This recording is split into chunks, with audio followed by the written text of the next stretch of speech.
Bab 1. Keangkuhan sang penguasa jalanan Tambun. Dahulu, setiap kali aku mengencangkan sabuk kopel di pinggangku dan merapikan keras seragam coklat ini, aku merasa seperti Tuhan kecil di aspal jalanan Tambun. Namaku Aris.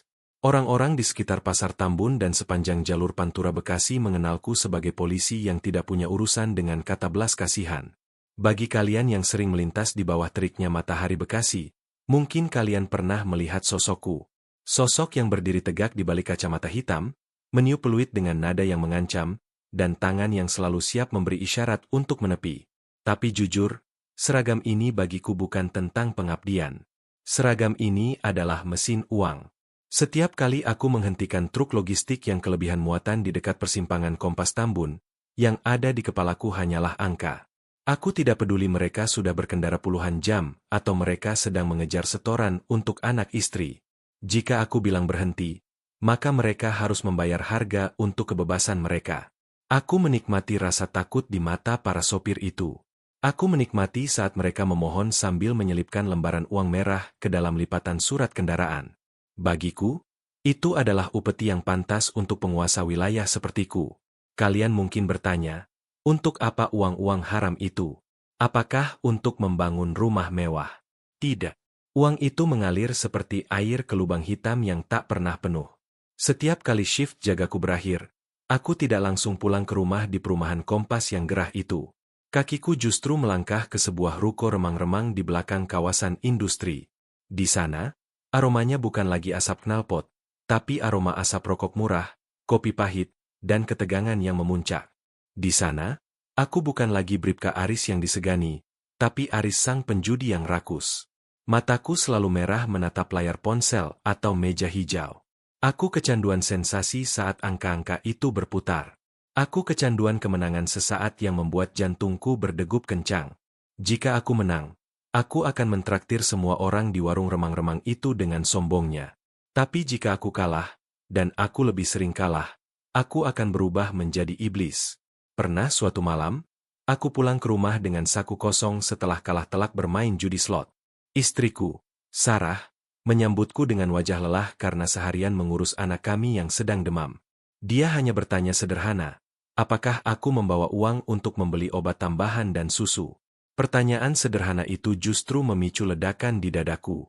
Aku membanting kursi plastik di ruang tamu, berteriak bahwa aku sedang pusing dengan urusan kantor, padahal aku pusing karena chip judiku habis.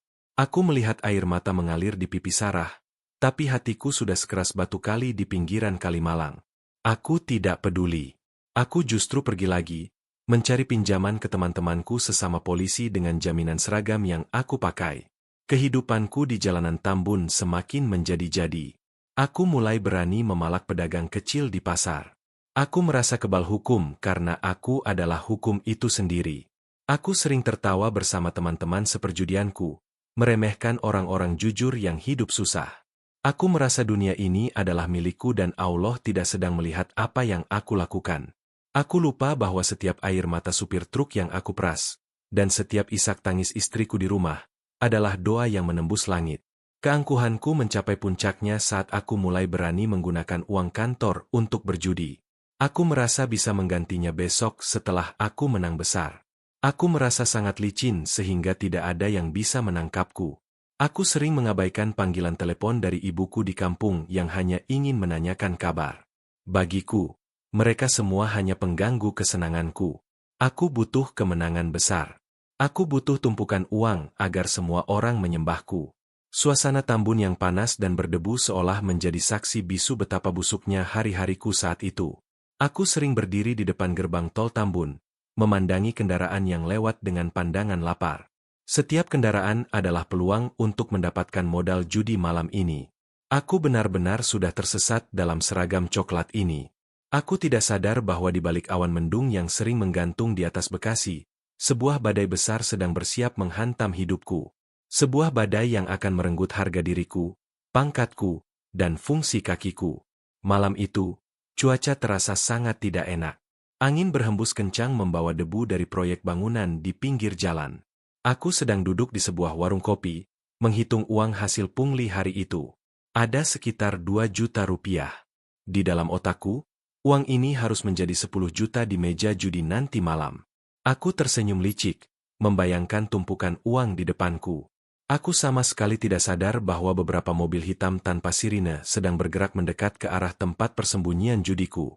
Aku juga tidak sadar bahwa istriku di rumah sedang bersujud, menangis dalam sholatnya, meminta kepada Allah agar aku segera dihentikan dari jalan yang sesat ini, meski caranya harus menyakitkan. Keserakahan telah menutupi mata batinku. Aku merasa seperti pahlawan dalam ceritaku sendiri, padahal aku adalah penjahat yang sedang menunggu waktu untuk dieksekusi oleh nasib. Suara tawa kencangku di meja judi malam itu menjadi tawa terakhir yang bisa aku keluarkan sebelum semuanya berubah menjadi gelap dan penuh darah. Aku masih ingat bagaimana kartu-kartu itu dibagikan, bagaimana lampu ruko itu berkedip-kedip seolah memberi peringatan, dan bagaimana tiba-tiba pintu depan didobrak dengan keras oleh sepasukan orang yang tidak aku kenal. Dunia yang aku bangun dengan kebohongan dan keringat orang lain, mulai runtuh dalam hitungan detik. Bab 2. Pukulan telak sang takdir. Suara dobrakan pintu itu masih terngiang jelas di telingaku sampai detik ini. Brak. Dalam sekejap, ruangan ruko yang penuh asap rokok itu berubah menjadi lautan kepanikan. Aku yang saat itu sedang memegang kartu, tertegun melihat rekan sejawatku dari unit propam berdiri di depan pintu dengan wajah tanpa ekspresi. Tidak ada tawar-menawar malam itu. Tidak ada panggilan Bang Aris atau senior. Aku diseret seperti binatang buruan. Seragam coklat yang selama ini aku banggakan, yang aku jadikan tameng untuk memalak dan menindas, kini terasa mencekik leherku sendiri. Aku ditangkap di depan orang-orang yang biasanya menyembahku. Itulah awal dari kehancuranku yang paling memalukan. Berita penangkapanku menyebar cepat di wilayah Tambun. Nama baik yang sebenarnya memang sudah busuk, kini benar-benar hancur lebur. Proses persidangan kode etik berjalan sangat cepat, seolah alam semesta memang sudah tidak sabar ingin membuangku. Hari itu, di bawah sorot lampu ruangan yang dingin, aku berdiri tegak namun jiwaku gemetar. Aku mendengar kalimat yang paling aku takuti. Pemberhentian tidak dengan hormat. Pangkatku dicopot, lencanaku diambil, dan aku dipaksa menanggalkan seragam coklat itu untuk terakhir kalinya. Aku keluar dari gedung itu bukan lagi sebagai seorang bribka, melainkan sebagai seorang sampah masyarakat yang tidak punya masa depan. Kehilangan pekerjaan membuatku semakin gila. Bukannya bertaubat, aku justru semakin dalam terjun ke dunia gelap. Aku merasa dunia tidak adil. Aku merasa Allah sedang mempermainkanku. Dengan sisa uang tabungan yang sebenarnya adalah uang belanja istriku, aku kembali mencari pelarian ke tempat judi yang lebih terpencil. Aku ingin membuktikan bahwa aku bisa kaya tanpa seragam. Namun, yang terjadi justru sebaliknya. Aku kehilangan segalanya dalam waktu seminggu. Hutangku menumpuk pada orang-orang berbahaya di Tambun. Aku mulai dikejar-kejar penagih hutang yang tidak segan menggunakan kekerasan. Malam yang terkutuk itu tiba. Aku baru saja keluar dari sebuah lapak judi di daerah Cibitung dengan kepala yang berdenyut hebat. Aku kalah lagi. Habis total. Aku menaiki sepeda motorku dengan emosi yang meluap-luap. Aku memacu motorku membelah jalanan Tambun yang gelap dan penuh lubang. Kecepatan motorku mencapai 100 km per jam. Aku tidak peduli pada keselamatan.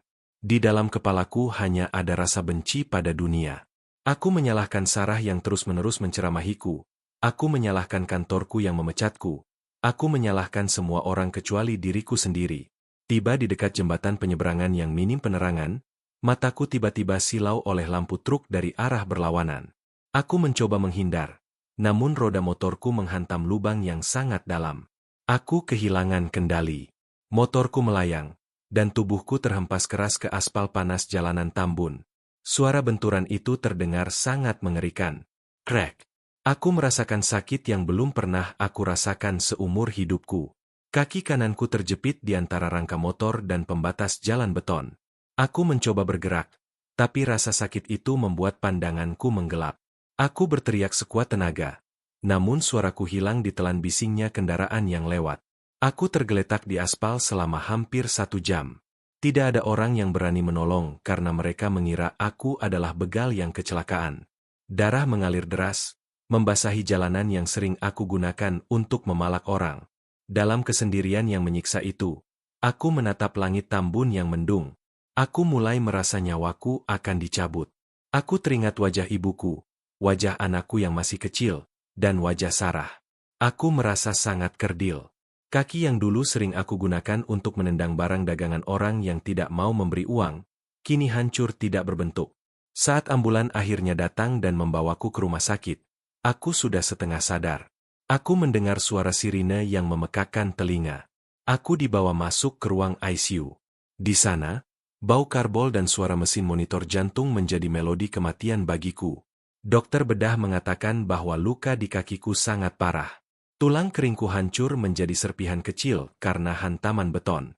Mereka harus memasang banyak pen logam, dan kemungkinannya sangat kecil bagi kakiku untuk bisa berfungsi normal kembali. Aku akan menjadi cacat. Aku, sang penguasa Tambun, kini hanyalah gundukan daging tak berdaya di atas ranjang putih yang dingin. Selama di rumah sakit, kenyataan pahit kembali menghantamku.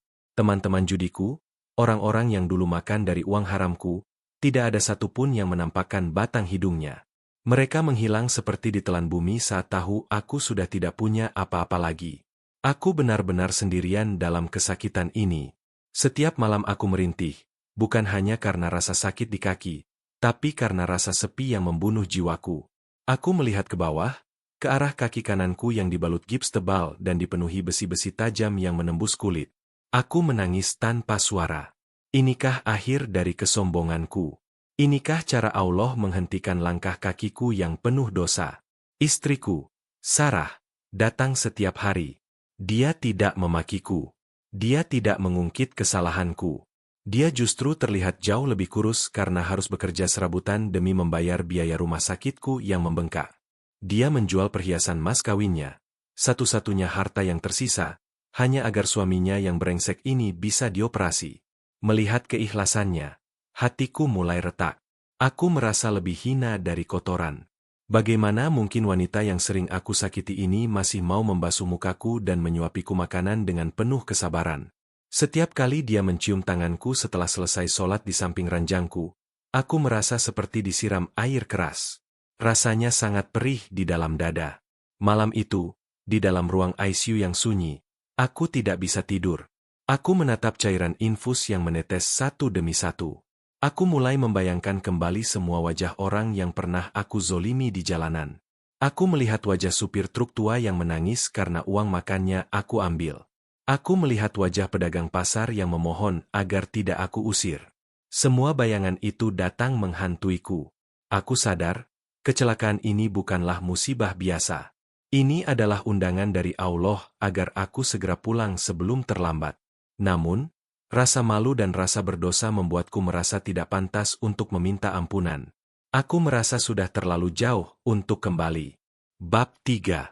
Jalan pulang sang pendosa. Sudah 1 bulan aku mendekam di balik dinding putih rumah sakit.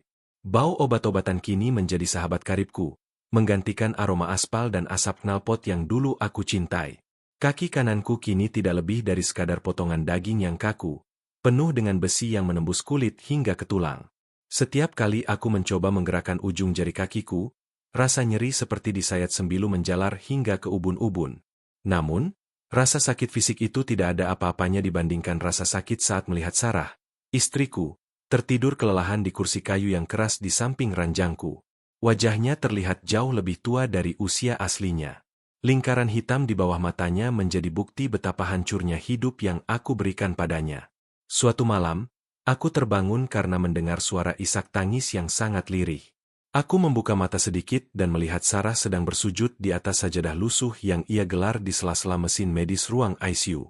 Dalam sujudnya yang panjang, dia berbisik dengan suara bergetar. Dia tidak meminta kekayaan. Dia tidak meminta kakiku sembuh total.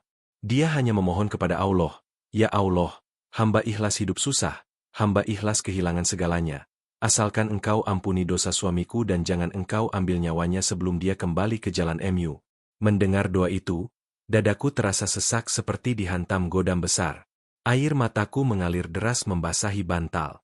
Aku yang dulu merasa paling jagoan, kini menangis seperti bayi yang ketakutan. Aku menyadari betapa jahatnya aku selama ini. Aku menyadari bahwa seragam yang aku agungkan hanyalah sepotong kain, dan pangkat yang aku banggakan hanyalah titipan yang bisa diambil dalam sekejap mata. Di malam itu, di dalam kesunyian rumah sakit, Aku mengucapkan kata taubat yang pertama kalinya dengan sungguh-sungguh. Aku berjanji, jika Allah masih memberiku kesempatan untuk bernapas, aku akan menghabiskan sisa hidupku untuk menebus setiap tetes air mata yang aku jatuhkan dari mata orang lain. Hari aku diperbolehkan pulang adalah hari yang paling berat sekaligus melegakan. Aku tidak pulang ke rumah mewah atau disambut pesta. Aku pulang ke kontrakan kecil di pinggiran Tambun dengan menggunakan kruk atau tongkat ketiak. Tetangga yang dulu takut melihatku, kini menatapku dengan tatapan kasihan dan sinis. Aku harus menelan bulat-bulat harga diriku yang sudah hancur.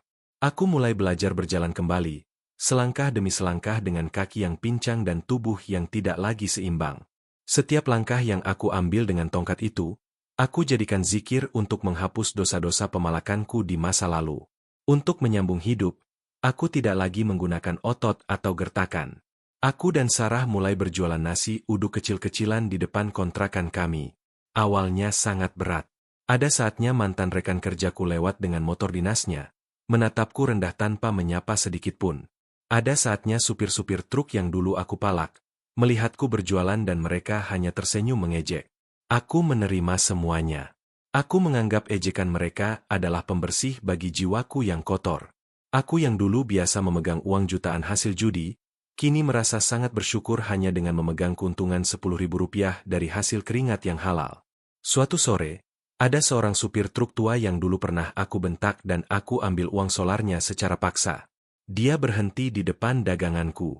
Jantungku berdebar kencang. Aku takut dia akan meludahi mukaku. Tapi ternyata, dia justru turun dan membelikan nasi uduk untuk semua temannya. Saat aku memberikan kembalian, dia memegang tanganku dan berkata, "Mas Aris, saya sudah lama memaafkan Mas. Saya senang melihat Mas sekarang sudah berubah." Mendengar kata-kata itu, pertahananku runtuh. Aku mencium tangan supir tua itu sambil meminta maaf berkali-kali. Itulah kemenangan terbesar dalam hidupku, jauh lebih besar dari kemenangan judi manapun yang pernah aku dapatkan.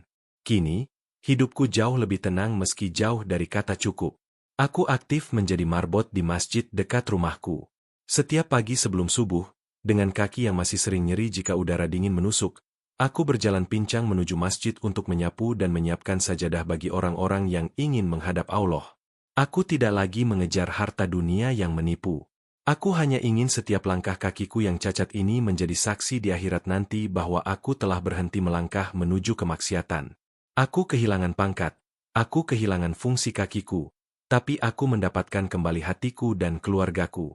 Kisahku ini mungkin dianggap hina bagi sebagian orang, tapi bagiku, patahnya kakiku adalah anugerah terbesar. Jika Allah tidak mematahkan kakiku malam itu, mungkin aku masih menjadi iblis berseragam yang sedang menumpuk dosa menuju neraka. Sekarang, setiap kali aku melihat bekas luka operasi di kakiku, aku tersenyum. Luka itu adalah tanda cinta dari Allah bahwa Dia masih menginginkanku untuk bertaubat. Hidup ini singkat, dan tidak ada gunanya menjadi singa di jalanan jika akhirnya harus menjadi arang di kerak api. Aku adalah Aris, seorang mantan polisi yang kini hanya ingin menjadi hamba yang biasa-biasa saja, yang berjalan perlahan menuju ampunan Sang Pencipta. Setiap malam sebelum tidur, aku mencium kening Sarah dan anakku. Aku membisikkan doa syukur karena masih diberikan waktu untuk melihat mereka tersenyum. Aku tidak tahu sampai kapan sisa usiaku, tapi aku berjanji tidak akan ada lagi Rp1 pun uang haram yang masuk ke perut mereka. Biarlah kami hidup sederhana di gang sempit ini, asalkan hati kami lapang dan sujud kami diterima. Tambun tetaplah panas dan berdebu, tapi hatiku kini sedingin air di dalam kendi masjid. Aku sudah pulang. Aku sudah sampai pada jalan yang seharusnya aku tempuh sejak dulu. Terima kasih ya Allah, atas patah kaki yang menyelamatkan jiwaku.